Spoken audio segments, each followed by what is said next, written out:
Bruce Katz, The Metropolitan Revolution, How Cities and Metros Are Fixing Our Broken Politics and Fragile Economy.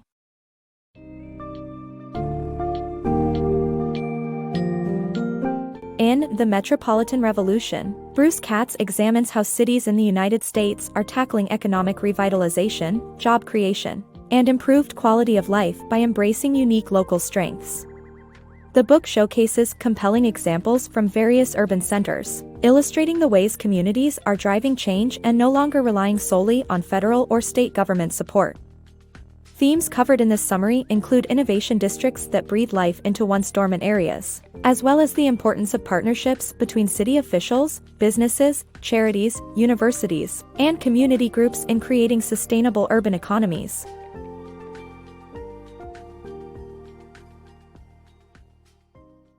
The Metropolitan Revolution.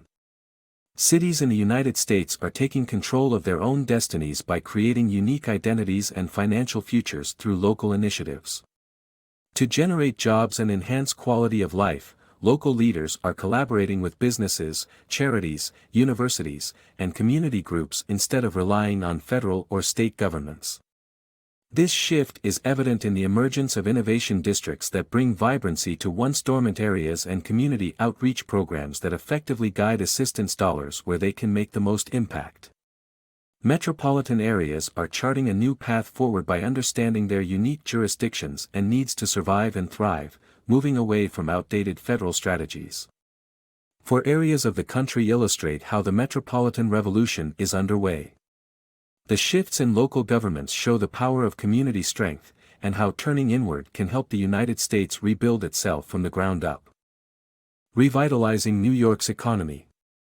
In the wake of the 2009 financial crisis, New York City faced significant economic challenges, including job loss and budget deficits. The New York City Economic Development Corporation, NYCEDC, responded by partnering with government, corporate, educational, and community leaders to develop strategies focused on exports, science, technology, and innovative energy sources. They solicited proposals from universities worldwide for a new campus on city-owned land, which resulted in the creation of Cornell NYC Tech. The city also launched the Applied Science Initiatives to foster an educated workforce and boost local job creation and export activity. By taking a collaborative approach and prioritizing innovative solutions, New York was able to overcome the challenges of the financial crisis and set the stage for a more prosperous future. Denver's path to successful regional collaboration. Denver's history displayed divided political interests and uncoordinated localities. However, the creation of the Metro Denver Economic Development Corporation in the 1980s marked the beginning of a change in regional cooperation. This group worked towards revitalizing the mass transit system to curb gridlock. Although their efforts took time, voters approved the transportation plan known as Fast Tracks in 2004. The Scientific and Cultural Facilities District was also approved by voters, marking a key cultural collaboration initiative. Over the years, Denver's leaders prioritized compromise and cooperation over individual community interests, leading to successful solutions. Revitalizing Cleveland's economy. Northeast Ohio's economy was in shambles in the early 80s due to the loss of manufacturing jobs, and Cleveland defaulted on its debt.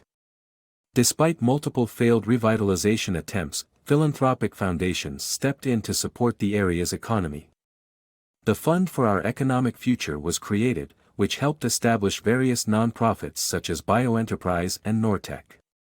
These organizations provided guidance and funding to inventors and entrepreneurs alike, which led to the creation of thousands of jobs in the local economy. The fund continued to support these organizations, helping to secure federal funding for research and development, and provided 30 to 50% of their operating budgets.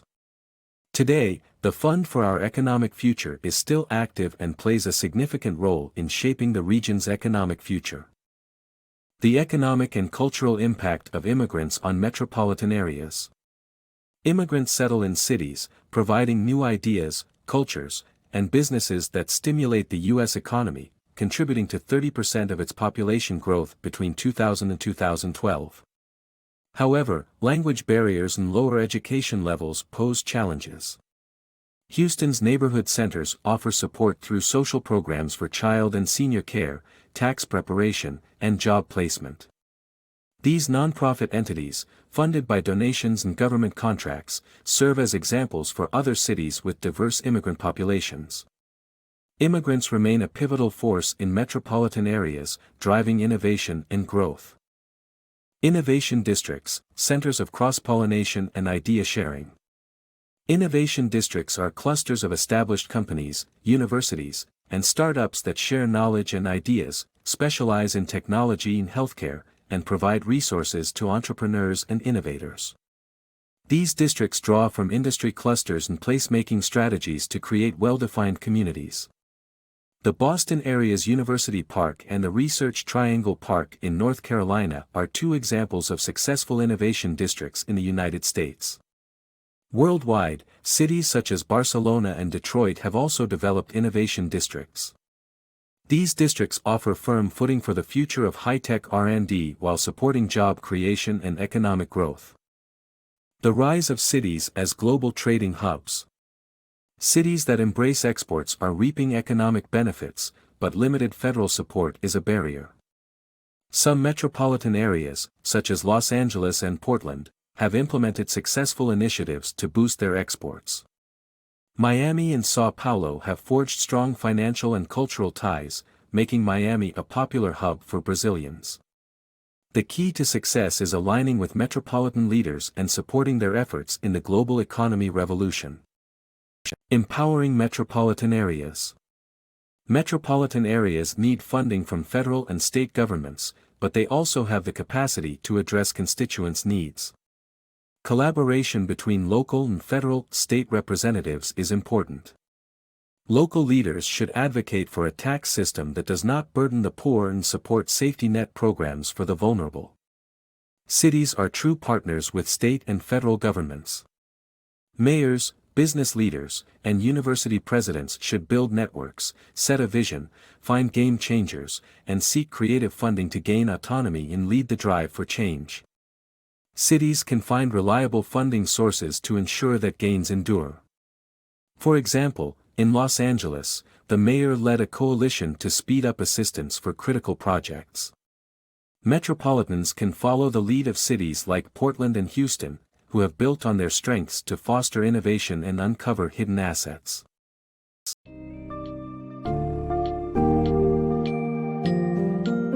The Metropolitan Revolution reveals how American cities, by focusing on their unique traits, are harnessing change to stimulate local economies, generate jobs, and pave the way for a more resilient future.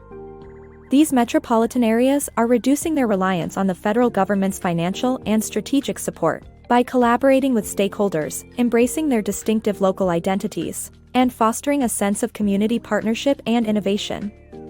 Cities like New York, Denver, and Cleveland are now reinventing themselves and exerting a growing influence on the larger global scene. Overall, this book emphasizes the importance of targeted local solutions, as opposed to the one-size-fits-all approaches of national and state governments.